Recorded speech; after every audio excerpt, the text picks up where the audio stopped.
Kung di ako nagkakamali pinagsabay mo kasi yung pagiging empleyado and, pag-start ng business 'no? Bale ilang years ka ng nasa employment nun, then tsaka ka nagsabay nung business? Ah, okay. So kung nag-start ako ng business in kasi 2025 ngayon, if 20 years almost na 21 years. So nag-start ako talaga in 2012 parang after 3 years, three and a Wow, half years no working in Rustan Coffee Corporation in Starbucks no. So doon yun nag-start ako.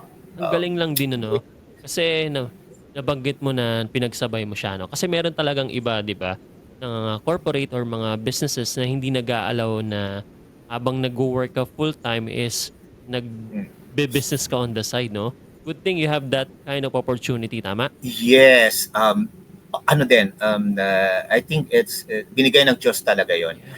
I mean, kasi hinog na hinog, tama siya na time. Kasi kung hindi siya tamang panahon, tamang time talaga, tamang bigay ng Diyos ng opportunity for you, hindi magpo-fall into places lahat ng mga Yes, puzzles eh.